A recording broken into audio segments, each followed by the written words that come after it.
अस्सलाम वालेकुम जनाब। वालेकुम अस्सलाम। जनाब क्या हाल है, सेहत पाक ठीक है? जी अल्लाह का शुक्र है, अल्हम्दुलिल्लाह। अच्छा जी, बुजुर्गों क्या थोड़ा हुक्म सी?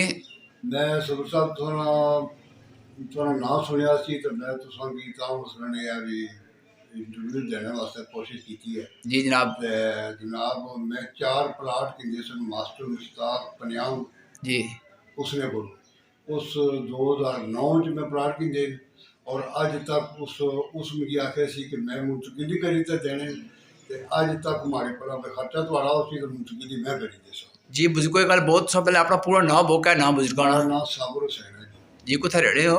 चक रहना चक चकसवाड़ी। चक चक सवारी। ठीक है जनाब। अच्छा गल बहुत जो मास्टर साहब को सौ प्लाट किने चार उन्होंने सौ पैसे दिए होने सो क्या गल है? जी मैं दी सी उसकी गड्डी ते प्लाट 4 किंदे सी। गड्डी केड़ी सी बुजुर्गो? मिस्ता बुशी गड्डी सी।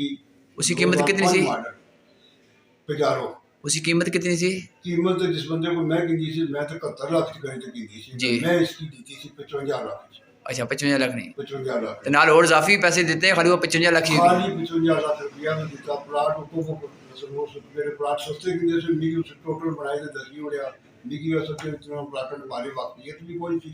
जी और उस जनाब मिगी सादा शरीफ संगीत है तो मतलब वो प्लाट बड़े गान बाए जी और मसला सिर्फ यह है कि मिगी वो इतराज किसी किस्म का नहीं महंगे सस्ते लोग ही है लेकिन मिगी प्लाट मुंतकिली करी थे अगर मुंतकिली करी थे नहीं देना तो मिगी पैसे दे 55 लाख रुपए 55 लाख रुपए या हमारी गड्डी मिगी वापस करी हुए तो प्लाट अपने वापस गड्डी केड़ी सानी देती सी? 2009 च। ठीक हुन बाबू जी क्या गड्डी बचा सी उस टाइम च?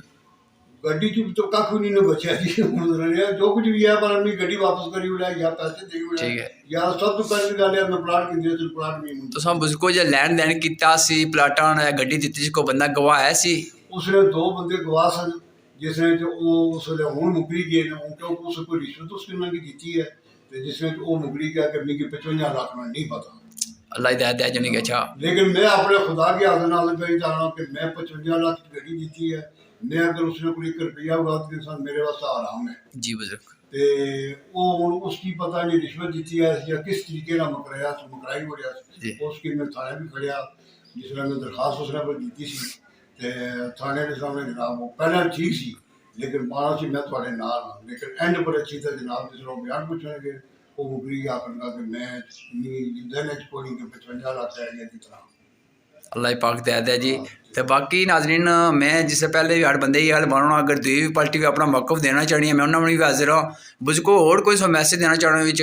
मेरी यही है कि हमारे प्लाट मिगी मुंतकिल करी दे जी जे अगर मुंतकिल और नहीं करी देना जो भी जिस मुसाइल में फंसा हुआ है मेरी गड्डी आपने वापस करी हुआ या पैसे चाहिए गड्डी हुआ दिया वापस गनी तो 55 लाख रुपए दिए या वो गड्डी भी वापस करी दे या 55 लाख रुपए दे। ठीक बस ये मैसेज है। हाँ ये हमारा मैसेज है। सब तो जरूरी है कि हमारी जुबान हुई है प्लाटा ने प्लाट मुंतकिल थे हमारे प्लाट वजन 10 लाख ने हमारे प्लाट वजन बाद रुपया ने जिस तरह विकन ना विकन मिगी प्लाट मुंतकिली कराई दी लेकिन उस मानो धोखा ही किया कि बच्चे हमारे की पढ़ाई पढ़ाई 2 प्लाट बच्चे से कुछ रोने हैं? बच्चा कार ही है। अच्छा बाकी इंग्लैंड से बाकी तो बच्चा कार है उसकी ना पढ़ाई पढ़ाई तो खड़िया तो उसने ना इकरार करी तो 2 प्लाटा दिता जेड़ा उस 420 की है मुंडे की पढ़ाई पढ़ाई उसने ना इकरार करी होया। अच्छा जी गल इकरार मकसद ही कोई सही गल जे गल सो कहती होशबाज ने की गल बिल्कुल होशबाज नहीं। चलो अल्लाह ताला खैर कर सी मैं दुआ करना तो बाकी अगर दूई पार्टी भी अपना मौकफ देनी चाहिए उन्होंने भी हाजिर हाँ तो मैं अपना नंबर ना लिखी और सो ठीक है बुजुर्गो कोई और गल कर सो और कोई नहीं बस ये हमारी प्लाट मुंतकिली करी है जी मैं थाने में दरखास्त दी है लेकिन उसमें कोई इंसाफ नहीं लगा कोई जो उस जनाब सियासी बंदे नाल सिफारिशां कराई हुई थाने निकली है तो 2-2.5 महीने उन्होंने मुझे पीछा टोरिया भी थाने वाले भी जी तो उसने भी इंसाफ उतों भी कोई नहीं लगा वो भी जनाब जो 5 लाख ने उस प्लाट दिता तो वो मिगी देना से 12 लाख रुपया तो चाहिए वो मैं 5 लाख 9 च मैं दिता तो आज मैं 12 लाख रुपया देना तो फिर नहीं तो 50 चाहिए ना। सही गल है। चलो अल्लाह खैर कर सी इंशाल्लाह। बड़ी मेहरबानी जनाब।